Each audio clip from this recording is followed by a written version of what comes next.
So now I would love to introduce the divine Erin, who is coming to us live, I believe, from her RV. So we're going to be hearing from her, and I told you about her earlier this week. She's been traveling with her family around the States for the last couple of months.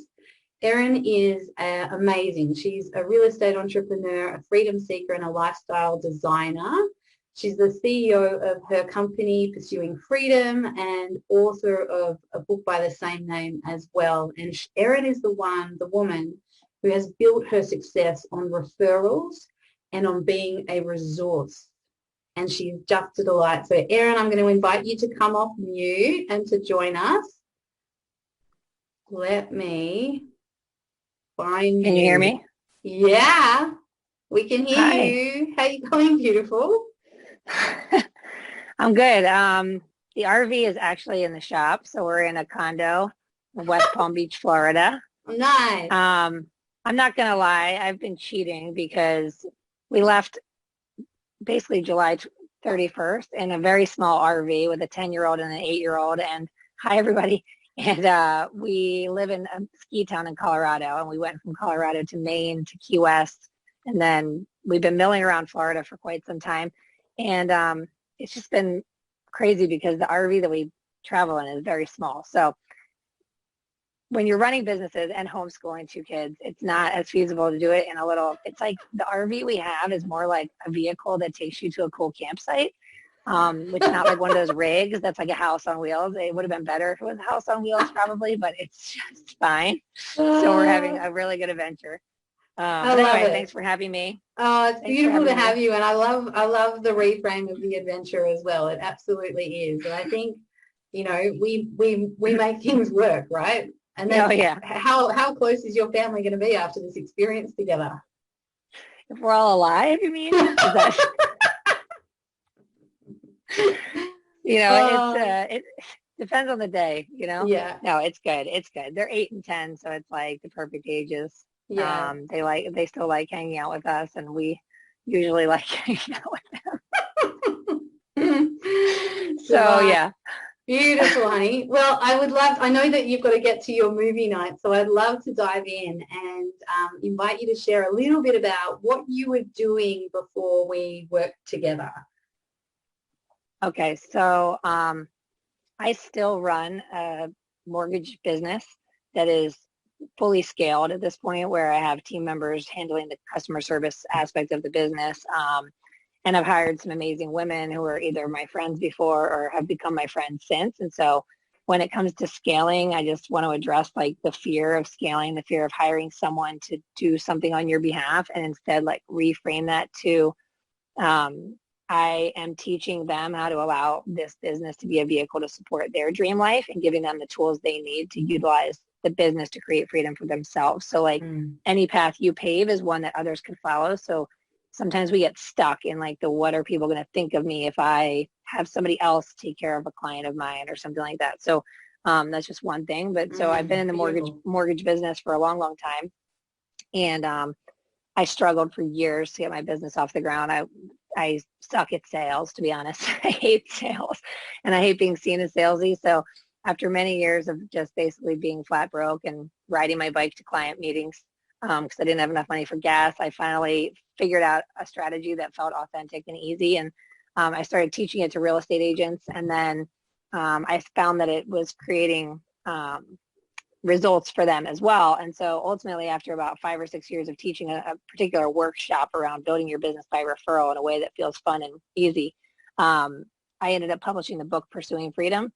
And then that just outlines the strategy and includes like leading up to scaling and the importance of that. Because if anybody's ever experienced success and found themselves drowning and burning out and surviving your success, then you know that it doesn't feel good to be sucking it up and surviving, working 24/7 as a trade-off for earning the income that you desire and deserve.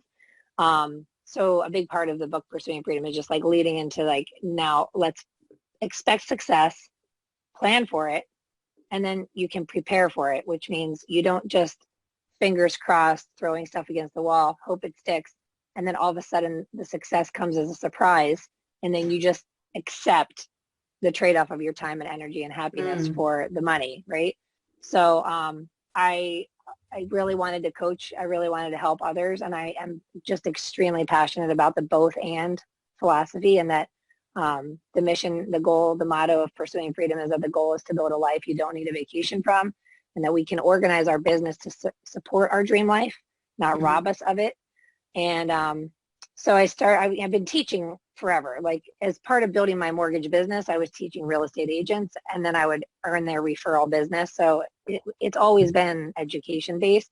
But I really wanted to like coach, and I thought with the PTSD of burnout from the mortgage business, and experiencing burnout and experiencing almost quitting because it wasn't worth the trade-off of time and energy and happiness, I thought that I would build this coaching business as my exit strategy from this life energy sucking demand of this business that was successful. So I don't know if anyone can relate to that, but like, I was kind of like running away from the existing success to create, like, I had to get Pursuing Freedom to monetize enough to justify like quitting. That's where I was at. I was just like, it was a different kind of rock bottom. Like, it wasn't a financial rock bottom. It was just like a total burnout. And sometimes like you go through that experience of having results in your business, and you just basically like convince yourself to be grateful, convince yourself that it's okay, it's fine, and it's really not. It's not how we want to live our lives. Totally. So ultimately, I started coaching before I found you. I would take on coaching clients, and the problem was that I found myself taking on too many clients and adding without subtracting. So then I started to resent the demands of the one-to-one coaching. And so I was just really struggling. So I think when I found you, I was looking to figure out two things. Like, one, how do I scale this? How do I impact the lives of as many people as possible without just allowing the success of that, so to speak. Like, it's not really about, coaching isn't about my own personal success. It's about how many people can I help, right? And how do I do that if I'm becoming resentful towards the demands of the coaching clients now, as resentful as I once was to the demands of my mortgage clients? So it's like, there's this whole thing there to unpack. So Tiffany, who I met through my podcast, Tiffany Sly, who's here today, she was working with you. She recommended you. And I remember thinking, it's just not the right timing. It's not really the right time. It's a big investment, blah, blah, blah. And then I don't know what happened. I woke up one day and I was like, screw it. I'm in. Sign me up. Yeah, like, fuck it. I was like, I'm in. I need this, And therefore I called you back, and I was like, I was lying. Let's do it now. And it's been great. And you gave me a lot of tools. I should also mention that my other reservation, which many of you might have if you're trying to moonlight a new business but still have another business, is that I was embarrassed. And I was scared that my mortgage clients and real estate referral partners would think that I was exiting. And that, like, here I am over here being the person I was meant to be, meant for more, coaching and impacting the lives of as many people as I can.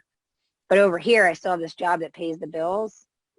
And for the record, I mean, that a lot has happened since I met you, because that was early 2019, right? Or was that early 20? Yeah, right? Or was it early 2020? I think it was last year. A year ago? A year ago, yeah. Well, yeah, a lot has happened. Is that, like, I basically allowed someone on my mortgage team to take the reins, and the business has continued to grow without my participation. And I, like many of you, decided that I'm not going to play small anymore. And I'm not going to let the fear of what people will think of me hold me back from stepping into the role that I feel I'm being called to do. And we think about social media, right? Like, I could put a video out there to help to provide my message, to share my message. But what are people going to think of me? Like, are they going to think I'm leaving? We create all these stories, and all it is it's imaginary fear in our brain, imaginary outcome in the future that's negative that we're making up. And by the way, it's highly unlikely, because your raving fans are going to be proud of you and grateful for you. And guess what? If that message that we put out there on social media affects one person positively, if it helps one person, shame on us for holding back. Shame on me for not putting myself out there, because I'm afraid of 75% of the population and what they might think of me, because if 25% of the population is positively impacted by the message and has an aha moment, and it just like corrects their course slightly and brings them more joy, more freedom, more happiness, then like, yeah, shame on me. Absolutely. So it's Absolutely, darling. So important. And thank you so much for sharing. I would love to invite you to share a little bit about what specifically you've learned in CEO Priestess in working with me that really kind of made a bit of a difference for you, and what kind of results you saw from that as well, what you were able to create. Yeah, so specifically, you really helped me with really clarifying a compelling call to action and crafting that message. Like your gift for taking my vision and helping me to write it in a compelling way that is real and genuine and authentic and soulful and like loving and genuine and like all those things. I remember just being like, oh my God, you're amazing. It's like you like reach into my soul and just like pulled out all the goodness, like whatever I got in there to give. And you were like, how about we do it like this? And I was like, yes, please. That's freaking awesome. Thank you. And then I feel like you helped me give myself permission to stop playing small. And I also think that a big what is it called? Like there's a disconnect between like our message and what we want to deliver, right? And the people we want to help. And then our fear of charging enough, charging what we're worth. And so you really helped me be okay with my value and be okay with the fact that it may not be a match for every person out there also. Yeah. The greatest advice I ever received was the 25% rule, that 25% of people will love you no matter what. 25% of people will never love you no matter what. And 50% in between are your fair weather friends. And you can have a happy life and a successful business if you just focus on your 25%. And so it really came down to being like, for me to be willing to trade my time with my children, with my spouse, with myself, with my business, to be able to really transform your life, which I know I can do. This is a number that makes sense for me, and I accept that 75% of the population won't align with that number, and I'm going to have to be okay with that. The other thing is we launched a group program, and the very first group program I launched, I had an email list of 300 people, you guys. I mean, I'm not like a big deal. I mean, my Instagram following was like nothing. And I still, it's not much. Like I don't love social media. I create content when I feel inspired to do so. I am not like organized unless I'm launching. When it comes to creating content, I mean, I'm not organized in that way. Like I don't post every day. I'm not trying to like post for the sake of what I'm going to get from it. I just like post from a place of contribution when I'm inspired, unless I'm in a launch period. And I will say that my very first program was a group coaching program, and it was a 6-week program, and Prue helped me with the entire syllabus, language, everything. And by the way, I never had a syllabus before. I just coached from the heart, right? So like she helped me get organized. And the first program I launched paid for itself and then some. And then you really helped me also with getting better with my social media stuff. Like I would just be like, blah, blah, blah, come to my workshop.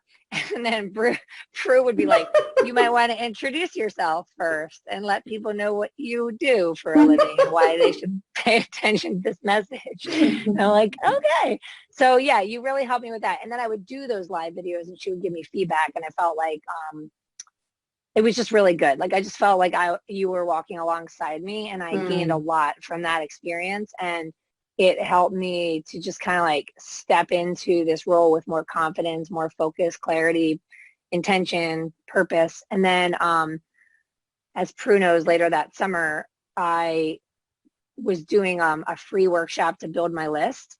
And on the heels of it, I offered a group coaching program, and somebody introduced me to, like, reached out to me randomly later, and a real estate agent, and was like, I was on your workshop. I just think you're amazing. I want to introduce you to the owner of my company that has 100 agents.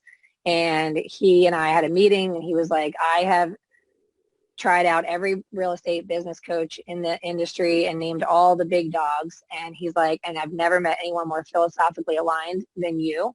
And I want to invite you to come speak on Zoom at our company meeting with 100 agents. And I'm going to fully endorse that they sign up for your program. And I was like, well, it's $1,500 for this 6-week program per person in groups, but I'll offer it to your agents for a discount of $500, so $1,000 per person. And then he covered a portion of that. So it ended up only really costing them like $700 for the 6-week program. And I ended up having 40 people sign up for it. So I had 40, it was a $40,000 windfall for a 6-week program. And that's US dollars, obviously, from my accent, wherever you are. But anyway, I'm in the States. Anyway, anyhow, that's it. So it was like, that was like, what? Oh my gosh. And just a side note is that I had this group program set up to include a one-on-one call with every person on the heels of the program. No more. No, not going to do that again.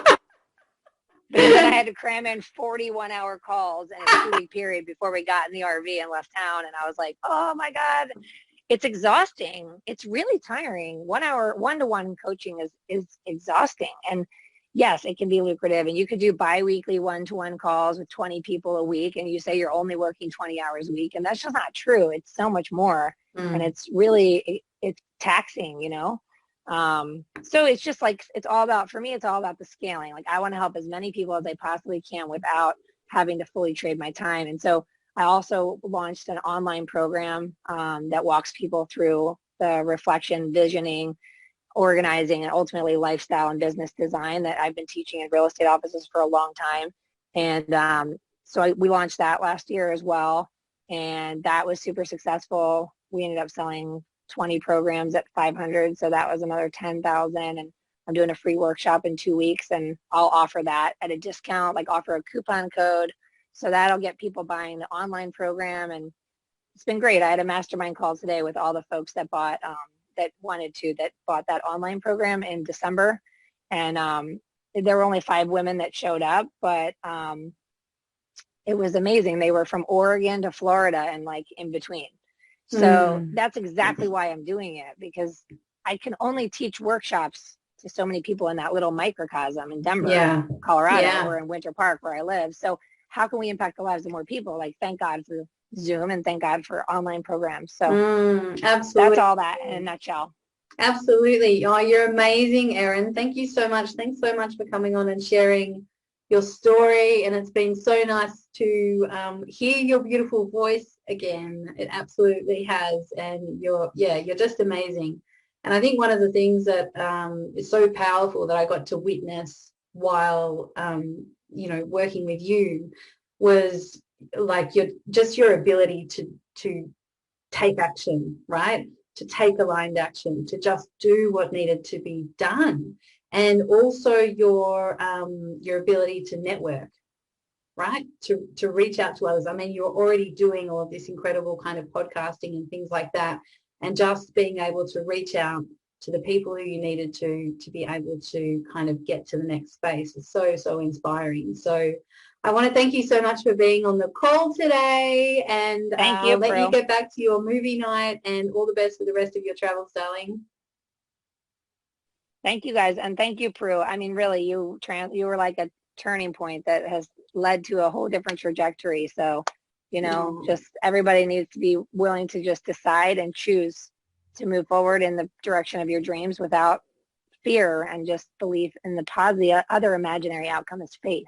So like, just decide, and then you don't need to know how, because the path will always unfold. And you helped me open that door to a pathway that was not already there, or maybe it was there, but I wasn't awake to it. So thank you very, very much. Oh, my pleasure, beautiful. Thank you so much for being here. All right, everybody, have a great day, night, whatever time it is. See you later. Gorgeous. Bye.